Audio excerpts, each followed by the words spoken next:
이것의 공통점이 무엇인지 아시겠습니까? 공통점은 홈, 집으로 돌아가는 이야기라는 것입니다. 돌아간다는 건 어찌 보면 우리의 신앙생활 자체도 돌아가는 것이죠.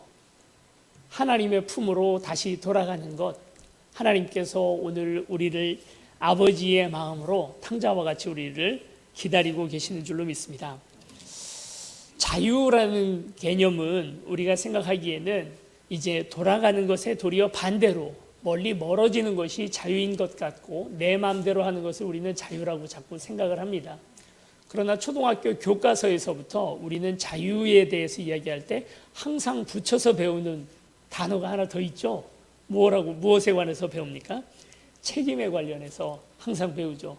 책임 없는 자유를 우리는 또 다른 말로 방종이라고 그렇게 이야기를 합니다. 자유를 누리고 내 마음대로 내가 원하는 대로 내가 내키는 대로 행했던 사람들은 반드시 그 자유 때문에 자유를 잃어버리게 됩니다. 자유롭게 이번 달 카드를 자유롭게 쓰고 다니면 다음 달 카드 고지서라고 하는 새로운 자유를 잃어버리는 그런 어려움들이 오늘 우리에게 벌어지는 거죠. 우리의 죄나 또 오늘 우리가 마음껏 살았던 것들, 또 지금 내가 빚을 내는 것들, 이 모든 것들이 결국은 다 나에게 다시 돌아오게 됩니다. 오늘 한 아들, 아들이 둘이 있었는데요. 그 중에 둘째 아들이 자유를 찾아서 집을 떠나는 이야기가 오늘 성경 본문의 이제 첫 부분에 나옵니다. 여러분, 그 두 형제 살고 있는 집들이 있으시죠? 보면 큰 아들은 항상 성실하고요. 둘째 아들은 항상 좀 뭔가 좀 더 되바라지고 욕심도 많고 항상 그렇지 않습니까? 그런 것처럼 이 집도 그랬던 모양이에요. 둘째 아들이 그래서 아버지에게 먼저 유산을 다 받아가지고 나갑니다. 아버지는 굉장히 지혜롭고 사랑도 많아요.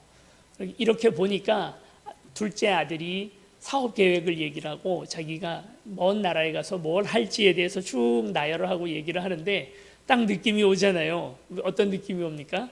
얜 망하겠다. 이거 들고 나가면 3달 못 버티겠구나 하는 생각을 하는 거죠. 내가 열심히 번 돈 가지고 사업을 하면 정말 열심히 할 거예요.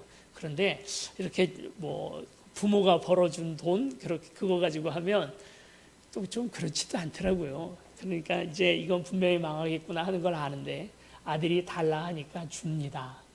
그게 아버지 마음이죠. 참 우리 아버지들은, 부모들은 자녀가 해달라고 하면 이거 분명히 가서 말아먹을 거 다 알고 이 말아먹고 이 아이가 다칠 수도 있다는 거 알면서도 몇 번 말리고 고집을 써보다가도 결국은 주는 게 아버지의 마음입니다. 우리 하나님께도 기도하면 하나님께서 들어주시죠. 들어주시잖아요. 조르고 조르면 들어주십니다. 이게 분명히 이 사람에게 해악이 될 줄도 알면서도 들어주시는 거죠. 좋은 기도는 하나님을 엄청 졸라가지고 결국 내 원하는 걸 따내는 게 그게 좋은 기도가 아니고요. 항상 좋은 기도는 하나님을 설득하는 게 아니라 내가 설득당하는 기도가 가장 좋은 기도 아니겠습니까? 그래서 기도하고 나면 에휴 아버지 원하는 대로 하세요 하고 내려놓을 수 있는 마음을, 그런 마음을 하나님께서 주시면 그게 좋은 기도인데 우린 자꾸 뭘 해달라고 해서 하나님께서 그걸 해주면 응답받았다고 하고 은혜 받았다고 하고 하나님께서 다 좋은 것처럼 얘기를 합니다. 아버지는 다 알아요. 이 아들 나가면 다 말아먹을 겁니다. 그렇지만 그냥 해주는 거예요. 아버지의 사랑이죠. 그래서 이 아들은 자유를 찾아서 먼 나라로 갑니다. 또 근처 다 아는 사람 다 알면 그것도 참 그 동네 안에서 안 되잖아요. 그러니까 먼 길을 찾아 나서는 거죠. 여러분 홀로 해외에 나갔을 때 그런 일들이 간혹 있으십니까? 홀로 해외에 나갔을 때가 정말 위험한 때입니다. 아무도 나를 알아보는 사람들이 없을 때, 나 혼자만 있다고 생각될 때, 그때 내 속에 있는 무의식에 잠자고 있던 죄성이 다 깨어나는 때 그때거든요. 그래서 헨리 나우엔이 썼던 책 중에 당신이 홀로 있을 때라고 하는 그런 책이 있습니다. 나 홀로 있을 때, 내가 혼자 있을 때, 그때 나의 진짜 영성이 그 안에서 드러나게 되는 거죠. 다 교인들이 쳐다보고 있을 때 거룩한 척하고 기도도 하고 밥 먹을 때 기도하고 하는 건 누가 못하겠습니까? 그런 걸 다 우리가 연기처럼도 다 할 수 있을 텐데 나 혼자 있을 때 그때 나는 누구인가? 오늘 이제 그래서 이 아들은 먼 나라에 아무도 자기를 알아봐 주지 않는 그런 나라에 홀로 나가서 거기에서 이제 살다가 재산도 다 말아먹고 그리고 돼지를 치면서 그렇게 비참한 삶을 살아갑니다. 이스라엘 사람들에게 있어서 돼지라는 것은 정말 너무나 모욕적이고 치욕적인, 그러니까 돼지를 친다는 것은 몸을 팔거나 아니면 사기를 치거나 하는 것 이상의 이스라엘 사람들에게는 모욕이고 모독이고 또 죄악인 것이 돼지 치는 일이거든요. 돼지를 치면서 종에게 주는 음식조차, 종 아니라 돼지가 먹는 음식조차도 보급을 받지 못하면서 그렇게 비참하게 살아갑니다. 그런데 이때 둘째 아들에게 별안간 축복이 찾아옵니다. 그 축복은 바로 무엇이냐면 기억이 났다는 것입니다. 기억을 떠올렸다는 것입니다. 아버지의 집이 생각이 났어요.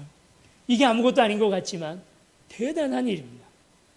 여러분, 어린 시절 주일학교 다니면서 우리 선생님들, 요즘 우리 어린이 교회 선생님들은 너무 착하게 우리 아이들이 아이스크림 사달라면 아이스크림 사주고 뭐 선물 사달라면 선물도 사주고 다 하잖아요. 옛날 선생님들은 이렇게 강팍하셨는지 몰라요. 밥을 안 줘요. 점심때가 다 됐는데 밥을 안 줘요. 요절 다 외우기 전에는 국물도 없습니다. 다른 아이들이 밥을 다 먹고 설거지를 하고 있는데도 요절을 못 외우면 밥을 안 줘요. 그래야 애들이 죽자고 요절을 외웁니다. 요절 외웠던 것들 다 까먹죠. 밥 먹으면서 까먹잖아요. 요즘 외웠던 것들. 근데 그게 언제 기억이 나냐면 그 이후에 50년 더 지나서 내 인생의 위기가 올 때 기억이 난다는 거예요. 그 하나님의 말씀이 기억이 납니다. 그렇게 외웠던 게.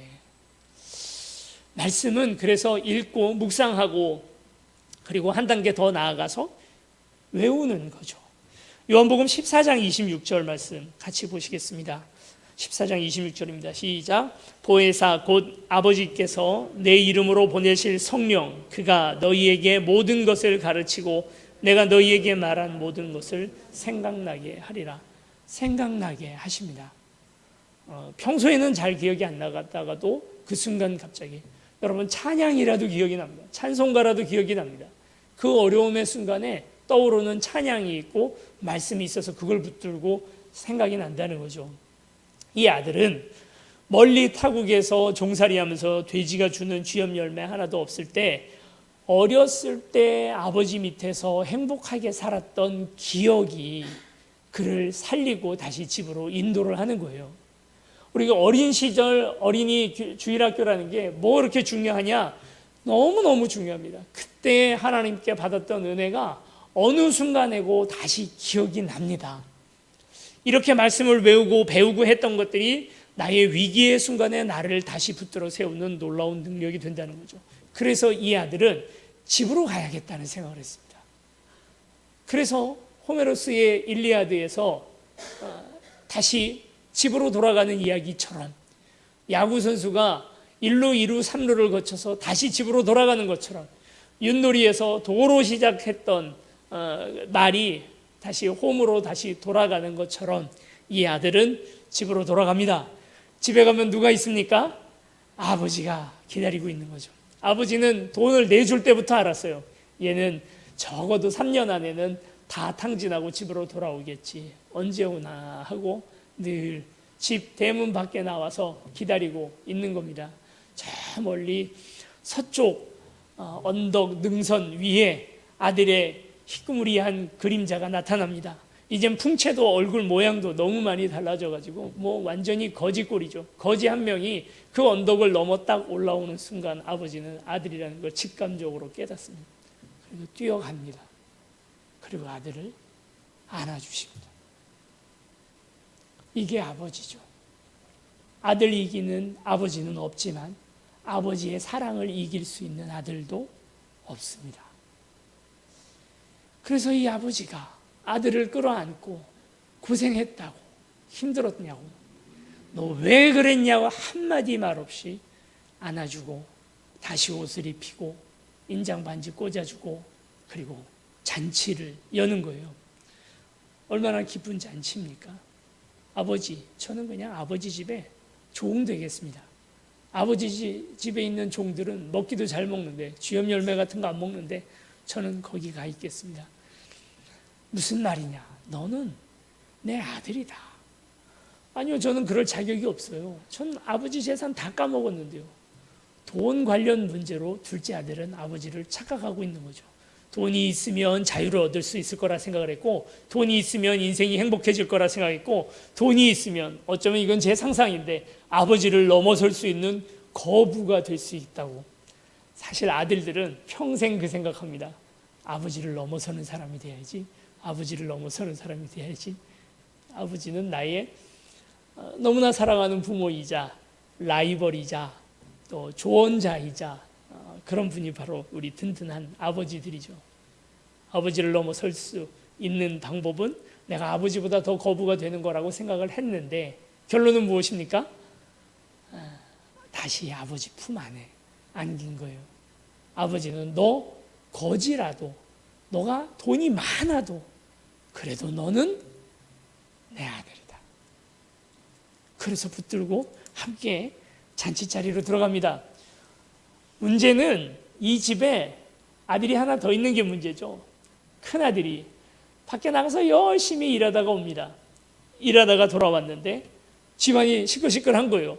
이상하다. 내가 기억하기로 우리 아버지 생일이 아직도 멀었고 지금 잔치할 일이 아무것도 없는데 왜 집에서 이런 잔치를 하나. 집에 안 들어갑니다. 자, 이제 집에 안 들어가고 있던 둘째 아들이 멀리 타국에 갔다가 다시 돌아왔잖아요. 돌아와서 이제 아버지와 함께 집 안에 거합니다. 그런데 큰아들은 멀리 일하러 나갔다가 다시 돌아와서는 집이 시끄러운 것을 보고 이젠 큰아들이 집에 들어가지 않고 밖에 있다는 거예요. 탕자가 누구입니까? 큰아들도 탕자인 거죠. 그리고 종한테 물어봅니다. 이게 무슨 일이냐 그랬더니 종이 대답하기를 27절 말씀인데요. 대답하되 당신의 동생이 돌아왔음에 당신의 아버지가 건강한 그를 다시 맞아들이게 됨으로 인하여 살찐 송아지를 잡았나이다. 이렇게 얘기를 합니다. 큰아들은 자기 동생을 동생이라고 부르지조차도 않아요. 그런데 이 종이 아주 지혜롭던가 교활하던가 한 종인 것 같습니다. 종은 이 큰아들에게 당신의 동생이라고 얘기를 합니다. 큰아들은 이미 난 동생 없는 사람이야 라고 생각을 하는 것 같아요. 그런데 이 종은 당신의 동생입니다 라고 얘기를 하죠. 관계로 이야기를 하는 거예요. 그렇지만 큰아들의 마음은 이미 닫혀 있죠. 30절 말씀에 보면 아버지의 살림을 창녀들과 함께 삼켜버린 이 아들이 돌아오매 라고 말합니다. 내 동생이 돌아왔다고 말하지 않아요. 당신 아들이 돌아왔지 않습니까? 라고 지금 그걸 따지고 있는 거예요. 큰아들, 저는 좀 어떤 면에서는 저도 큰아들이잖아요. 저도 맞입니다. 제 밑에 동생이 하나 있는데 동생은 항상 어머니께 저희 청소년 시절에 컴퓨터 하나 사달라고 그렇게 졸라서, 여러분 16비트 컴퓨터가 뭔지는 아십니까? 486 컴퓨터 이걸 하나를 사냈어요. 결국은 어머니가 억지로 해서 사줬어요. 그리고 여러분은 다 모르시겠지만 게임 중에 삼국지라는 게임이 있었습니다. 일본에서 나온 그런 삼국지라는 게임을 매일 그걸 가지고 하느라고 학교도 잘 안 가고 애가 그러고 있는 거죠. 늘 원망스러운 겁니다. 아니 왜 저걸 왜 사줘? 저건 게임기라고. 내가 몇 번을 얘기를 해도, 제가 고등학교 1학년이었지만 이미 그때 조금 애늙은이 같은 면이 있어서 잘 알고 있었습니다. 저는 한눈에 알았습니다. 동생이 컴퓨터 사달라고 하면 그건 게임기다. 그대로 게임기가 된다. 아니나 다를까 동생은 그걸 가지고 밤새도록 게임을 하고 유비로 천하통일을 했다가 조조로 천하통일을 했다가 그러고 학교도 제대로 못 가고 그러고 있는 거예요. 그래 제가 이제 너무 마음이 아파서 어머니께 그 얘기를 드렸더니, 이제 어머니 마음은 정말 어떻게 보면 오늘 탕자 아버지의 마음과 똑같죠. 그렇게 될 줄 어머니라고 몰랐겠습니까? 그렇지만 자녀니까 또 꺾어주시는 거죠. 억울한 거예요. 저는 큰아들의 마음이 이해가 갑니다. 이 말이 맞죠. 동생은 다 해줄 거 다 해줬고 저는 얼마나 열심히 옆에서 공부하고 엄마 도와주고 착실하게 했는데 어떻게 저한테는 이러실 수가 있어요. 동생은 저렇게 집에 돌아왔다고 혼도 안 내고 그렇게 잔치를 열면서 나는 이렇게 열심히 하고 이러고 왔는데 친구들이랑 염소새끼 한 마리 잡아 못 먹게 하고 치킨도 하나 안 시켜주고 이게 뭡니까? 라고 지금 불평을 하고 있는 거죠. 그런데 이제 그때부터 아버지가 자신의 속마음을 이야기합니다. 집 나간 작은 아들을 맞이하는 것처럼 집에 들어오지 못하는 큰 아들에게 아버지가 와서 이런저런 이야기를 시작하시는 겁니다. 31절 말씀입니다. 31절 같이 읽겠습니다. 시작. 아버지가 이르되 예 너는 항상 나와 함께 있으니 내 것이 다 내 것이로 돼. 큰아들이 아마 이 얘기에 뒤통수를 맞은 것 같은 충격을 받지 않았을까 하고 생각이 듭니다.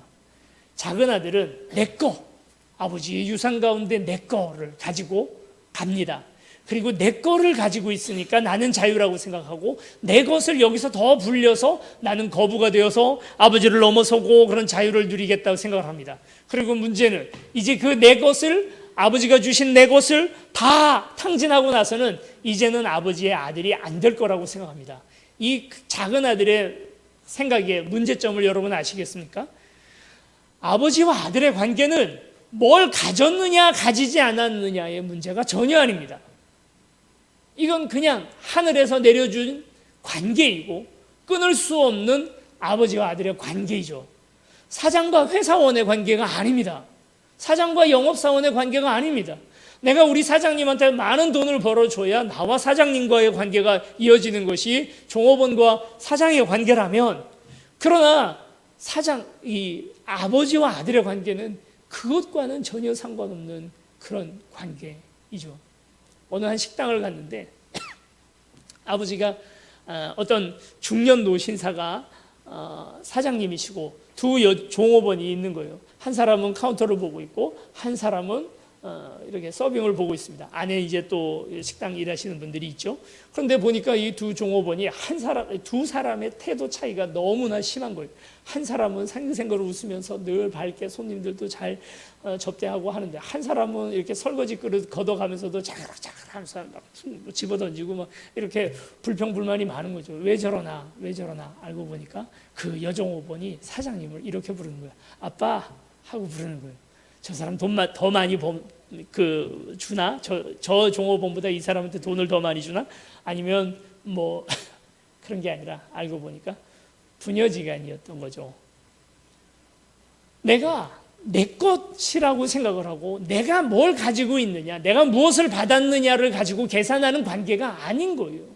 이미 부녀지간은 부자지간은 그런 관계가 아닌 거예요. 그런데 이 두 아들 다 그 관계로 아버지와의 관계를 생각합니다. 아버지가 둘째 아들한테 많이 줬으니까 나한테도 많이 줘야지. 둘째 아들은 가서 허랑방탕 놀다가 와서도 잔치를 해주니까 나는 열심히 옆에서 일했으면 좀 더 큰 잔치를 해줘야지. 아버지와 아들의 관계가 그런 것이냐는 거예요. 그러니 31절 이렇게 말합니다. 나와 함께, 너는 항상 나와 함께 있었으니 내 모든 소유가 다 네 것이 아니냐. 뭐 더 받아가고 덜 받아가고가 그게 중요한 것이냐라고 묻고 있는 거죠. 이 아들이 어디서부터 떨어졌을까? 결국은 바로 그 부분입니다. 이건 교회에다가 우리에게 하는 이야기죠. 작은 아들이 탕자가 되어서 허랑방탕하게 타국을 헤매고 다녔던 것은 누굴 이야기합니까? 이방인들, 저와 여러분들을 이야기합니다. 큰 아들은 누구일까요? 당시에 유대인들을 의미하겠죠. 이스라엘 사람들이 나는 벌써 수천 년간 우리 조상적서부터 하나님을 섬겨왔는데 나한테는 구원의 놀라운 소식에 대하여 이거밖에 전하지 이렇게밖에 안 되고, 그리고 어떻게 굴러온 돌들, 그러니까 이방인들이 이제 교회의 주인 행사를 하는가? 바울도 나쁜 놈이고 그리고 교회가 다 너무 불만이 많다. 여러분 아마 작년 우리 부흥회 때 그 이수일 목사님 기억나시죠? 충남 당진에서 음성에서 충북 음성에서 열심히 그 사역하시는 이수일 목사님 오셔서 너무나 귀한 말씀을 우리 전해 주셨었는데, 그 이수일 목사님께 여러분 나중에 부흥회 또 한 번 모시면 아마 그 에피소드를 직접 들으실 수도 있겠습니다만, 아주 재미난 에피소드 하나가 있습니다. 그 시골에서 어렵게 교회를 개척을 해서 할머니 한 분 모셔다 놓고 처음 시작을 했잖아요. 그렇게 하다가 어느 날은 교회 학교가 어마어마하게 부흥을 했다는 겁니다. 아이들 수십 명, 근동에 있는 초등학생 아이들이 다 그 교회로 모여왔는데, 그런데 어느 날 주일날 예배를 드리려고 하는데 9시가 다 됐는데 애들이 아무도 안 오는 거예요. 이상하다 싶어가지고 교회 문 앞에 나와봤더니 그 따님이, 목사님 따님이, 이제 아이 초등학교 몇 학년밖에 되지 않은 따님이 지게 작대기를 딱 들고 그 앞에를 지키고 있더라는 거죠. 아무도 들어오지 못하게. 아이들은 교회에 들어오려고 앞에 섰는데 막 지게 작대기를 휘둘러 대면서 못 들어오게 지키더라는 거예요. 왜 이게 무슨 일인가 했더니 예수님도 잘 모르고 찬양도 잘 모르고 예배 중에 떠들기나 하는 애들, 맨날 간식이나 달라고 하는 애들이 우리 교회에 와서 교회 분위기를 망쳤다 이거예요. 니까짓 것들은 오지 마가 된 거죠. 그래서 아무도 못 오게 지키고 있더라는 거예요. 우리는 잘 모르지만 우리도 어느 순간 그러고 있는 건 아닌가. 들어오지 못하게 하는 큰아들의 마음, 어디선가 헤매고 있던 작은 아들에 대하여 그런 적개심을 가지고 있는 오늘 우리의 모습은 아닌지 하고 한번 생각을 해보게 됩니다. 결국은 물리적으로 몸은 큰아들은 아버지 곁에 있었지만 이 큰아들도 작은아들과 똑같아요. 마음은 나도 저거 하고 싶은 거예요. 나도 그냥 돈만 주면 작은아들처럼 무책임하게 저렇게 가서 하고 싶었던 거예요. 그러나 왜 못한 겁니까? 너무 아버지가 좋아서, 아버지 밑에서 이렇게 섬기면서 사는 게 너무 기뻐서 그랬던 게, 그런 마음은 눈꼽만치도 없고 내가 참는다. 아유, 큰아들이니 내가 참아야지. 아유, 나도 저 동생처럼 할 수는 없지. 그러고 있으면 사실 작은아들하고 다를 게 뭡니까? 똑같이 아버지 마음에 참여하지 못했고, 똑같이 아버지처럼 아버지가 내 것은 다 내 것이다 하는 그 말에 오늘 우리는 동참을 못했는데, 아무것도 그 집안에서 그냥 탕자로 아버지와 마음이 떠 있었던 모습이 바로 큰아들의 모습이었던 거죠. 그리고 아주 중요한 이야기를 합니다. 아버지, 당신의 이 아들이 돌아오매 하고 30절 얘기하지 않습니까? 아버지의 살림을 창녀들과 함께 삼켜버린 이 아들이 돌아오매 하고 30절 얘기하는데, 32절 아버지가 뭐라고 얘기를 하는지 좀 더 들어보겠습니다. 32절입니다. 시작. 이 내 동생은 죽었다가 살아났음에 내가 잃었다가 얻었기로 우리가 즐거워하고 기뻐하는 것이 마땅하다 아니라. 당신 아들 아닙니까? 라고 아들은 얘기한 거고, 아버지는 뭐라고 얘기한 겁니까? 너 동생이야 라고 이야기를 하는 거죠. 만약에 이것이 말입니다, 우리 노사 관계라면 이렇게 규정 짓지 않습니다. 한번 금관 관계가 다시 이렇게 회복되기도 쉽지 않을 뿐만 아니라 그럴 필요가 없을 수도 있습니다. 그러나 부자지간이고 형제지간이라면 이야기가 달라지죠.